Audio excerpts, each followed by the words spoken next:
Today is the 43rd annual National POWMIA Recognition Day. A Helena ceremony brought attention to those from Montana who have still not been brought home. MTN senior political reporter Jonathan Ambarian has the story. Advocates say dozens of Montana service members remain unaccounted for as prisoners of war or missing in action.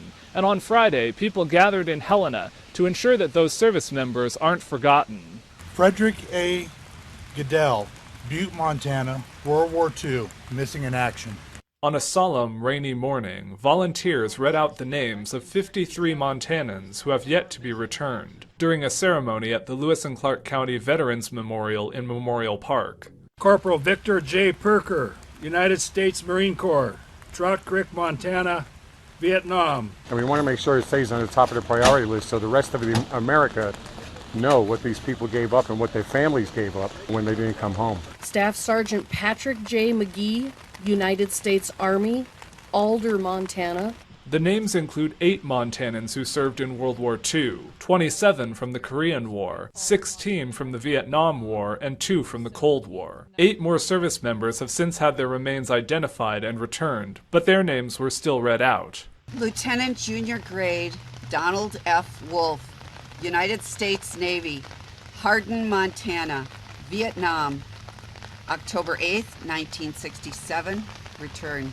Among those participating Friday was Jim Triola, the national commander of the American Legion. He was elected 2 weeks ago, and Montana was his second stop as he highlights the Legion's programs, like Be the One, in which Legion posts will serve as resource centers for fellow veterans in hopes of preventing suicide. To give a veteran immediate help so we get them to therapies that hopefully won't result in them taking their own lives. It's a major issue, it's a major challenge for us.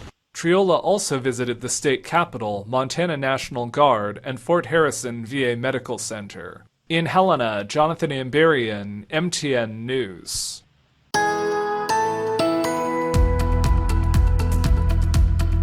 Now it's time for First Weather with Chief Meteorologist Curtis Grevenitz. And Curtis, I hope that's not smoke we're seeing there. Is that smoke? No, that's clouds. Yeah, good. That's what I like to hear. The smoke really diminishing here over the last several days because of all of the moisture. What a beautiful rain out there. This is the visible satellite, and of course we have a large area of stratiform cloud cover. That's the really kind of low clouds, stratus clouds, producing the precipitation from last night and this morning. And then that back edge of the clouds moved through, had some sunshine. Look at all this little pop-up, almost looks like popcorn clouds here. That's instability, and we've got some cumulonimbus clouds and a few thunderstorms that have developed here as the atmosphere kind of destabilizes once we get a little sunshine mixing in. So there's more of the, again, stratiform precipitation.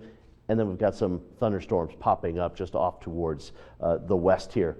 Still might be a chance for a shower storm around the Helena area this evening. But again, a great rain on top of some wildfires. Remember 5 years ago, this is the top of Great Divide, 5 years ago, where we had 2, even 3 feet of snow that really helped us get close to the end of that historic fire season. This weekend, we've got more sun than thunderstorms, but still some storms to talk about. Temperatures keep getting cooler, and we may have another pretty good storm. Maybe not like that, but another good storm that'll get us close to the end of fire season. I'll have more coming up. The housing crunch is affecting communities all across Montana, including the Electric City. MTN's Asher Line spoke with the developer about their plans for a new apartment complex in Great Falls. With Great Falls continuing to grow, the city's demand for more housing continues to grow as well, as more land continues to be developed for more housing. It's well documented the housing demands are rising in Great Falls. Ongoing projects have demands as well. The Arc Apartments, originally scheduled to open in June, have been pushed back to October. They are near complete with their buildings, while another plan is just beginning. There's been a huge need in Great Falls for housing, whether that's multifamily, single family. There's obviously a shortage of it. The housing study showed that. We've been looking at doing a larger development for quite a few years now. The opportunity presented itself. Silverstone just announced a project that will include 432 units on the east side of town. I think it'll help significantly. Malmstrom Air Force Base is very excited about the project from what I've heard indirectly. They definitely have a need for housing. I'm pretty sure the Toro Med School benefits. All around there's people needs housing. They're constantly looking for housing. There's definitely a need. The Great Falls Development Authority says that based on current info, there's a demand for 5,000 new units over the next 10 years.